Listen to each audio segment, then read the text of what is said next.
नमस्कार दोस्तों, स्वागत है आप सभी का एक बार फिर से आपके अपने ही चैनल ज्ञानदानी पे।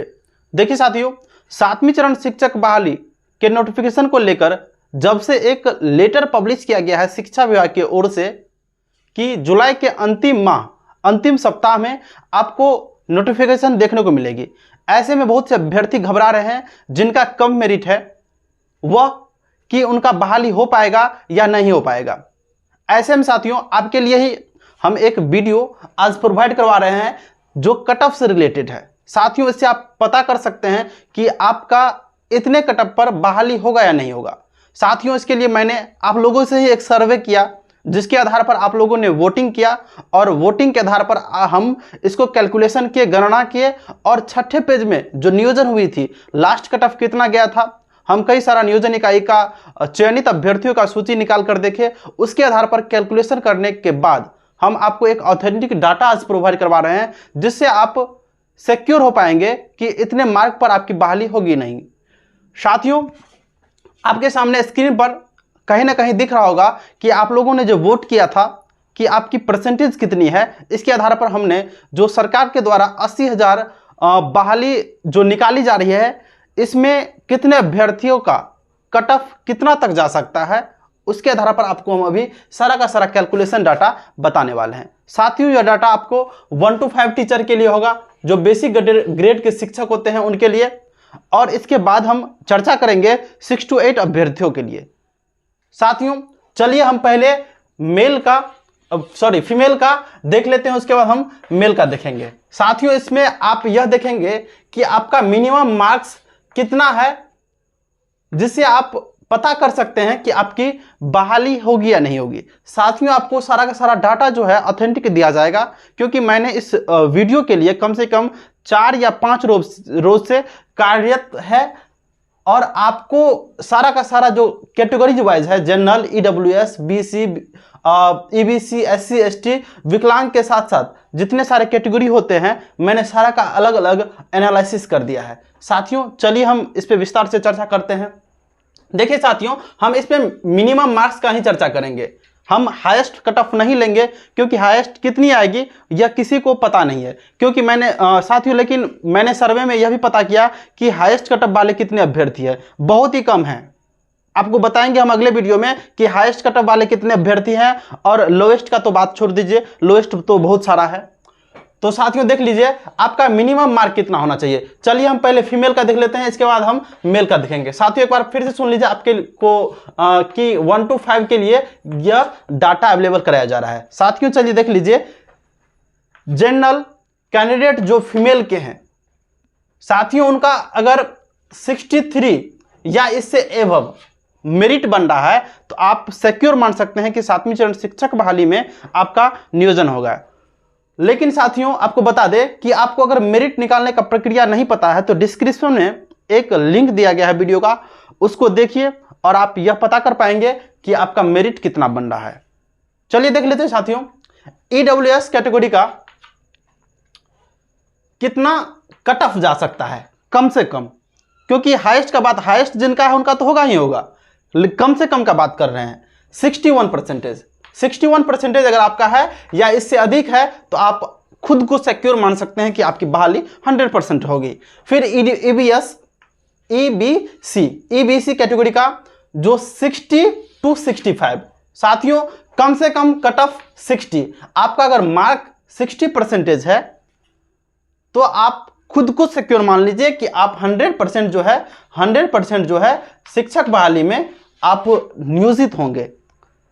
उसके बाद है बीसी कैटेगरी, सेम हम ईबीसी और बीसी का कट ऑफ लगभग सेम जाता है क्योंकि मैंने पिछले नियोजन में बहुत ही नज़दीकी से देखा, 60 to 65। उसके बाद एससी और एसटी का बात कर लेते हैं। साथियों, एससी का थोड़ा सा कट ऑफ एसटी से हाई जाता है, तो एससी का जो कट ऑफ है आपको 56% या इससे एबव अगर आपका मेरिट बन रहा है तो आप सिक्योर मान सकते हैं खुद को कि आपकी बहाली होगी या नहीं होगी।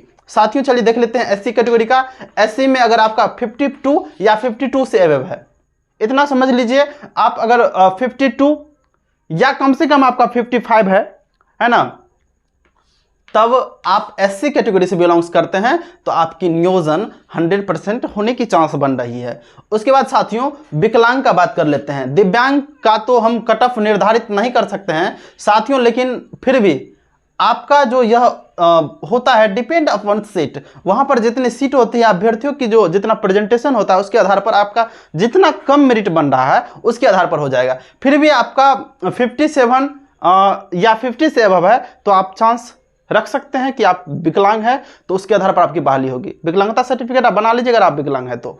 साथियों देख लीजिए, अब बात कर लेते हैं थोड़ा सा मेल अभ्यर्थियों के ऊपर।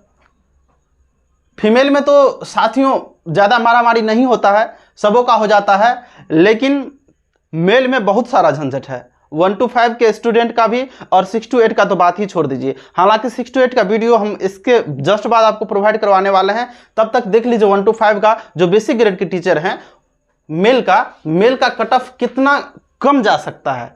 इससे साथियों आप सिक्योर हो सकते हैं, अनुमान लगा सकते हैं कि आपका जो है शिक्षक नियोजन 7वें चरण में बहाली होगी या नहीं होगी। देख लीजिए साथियों, हम सारा का सारा कैटेगरीज वाइज, जैसा कि आपने फीमेल में देखा इसी प्रकार मैंने इसमें मेल का भी लिख दिया है, आप थोड़ा सा देख लीजिए। और चलिए देखते हैं साथियों, आप अगर जनरल कैटेगरी से बिलोंग्स करते हैं और आपका मेरिट जो बन रहा है 65% है, कम से कम अगर 65 आपका कम से कम बन रहा है तो आप खुद को सिक्योर मान लीजिए कि आपकी 7वीं चरण शिक्षक बहाली में 100% नियोजन हो जाएगी। और देख लीजिए साथियों, अगर आप ईडब्ल्यूएस कैटेगरी से बिलोंग्स करते हैं तो आपका 63 या 64% होना आवश्यक है, क्योंकि साथियों इससे थोड़ा सा ही कम ईडब्ल्यूएस का जाता है, थोड़ा सा कम कट ऑफ, कभी कभी सेम भी चले जाता है कुछ नियोजन इकाई का। और देख लीजिए ईबीसी कैटेगरी का, साथियों ईबीसी और बीसी का इतना मारामारी है, इसको कहना मुश्किल है। किसी नियोजन इकाई में तो कट ऑफ हाई भी चले जाता है और किसी नियोजन इकाई में बहुत लो कट ऑफ भी चले जाता है। लेकिन साथियों फिर भी आप समझिए कि ईबीसी कैटेगरी में आपका मेरिट अगर 60 से लेके 65 तक है, या समझ सकते हैं आप अगर कम से कम आपका 60% है तो आप खुद को सिक्योर मान सकते हैं कि आपकी 7वीं चरण शिक्षक वाले में नियोजन हो जाएगी। अब बीसी कैटेगरी का बात कर लेते हैं। बीसी में सेम आज हम लिख दिए हैं ईबीसी और बीसी, क्योंकि दोनों का कट ऑफ सेम देखने को मिलता है 60 to 65। चलिए बात कर लेते हैं साथियों अब एससी कैटेगरी का। अगर आपका एबव ऑफ 58 है, 58 से एबव है तो आप समझ सकते हैं कि आपकी बहाली 100% हो जाएगी। और एसटी कैटेगरी का बात कर लेते हैं कि 55 मिनिमम होना चाहिए। और विकलांग का बात कर लेते हैं same as according to seat, अगर सीट जितनी रहती है उसके आधार पर आपकी बहाली होगी। क्योंकि देखिए साथियों, अगर सीट 2 रहती है विकलांग के लिए, अभ्यर्थी 3-4 पहुंच जाते हैं तो फिर तो जिनका ज़्यादा मेरिट होगा उनके आधार पर होगा। और अगर सीट एक ही रहते हैं या 2 सीट रहते हैं, अभ्यर्थी 1 या 2 पहुँचते हैं तो कम मेरिट वाले का भी हो जाता है। क्योंकि विकलांगता का ज़्यादा हम नहीं बता सकते हैं कट ऑफ, क्योंकि बहुत कम कट ऑफ चल जाता है उसका। हम फिर भी आपको बता दें 48 कट ऑफ है या 48 से एबव है तो आप सिक्योर मान सकते हैं कि आपका 7वीं चरण शिक्षक बहाली में नियोजन हो जाएगा।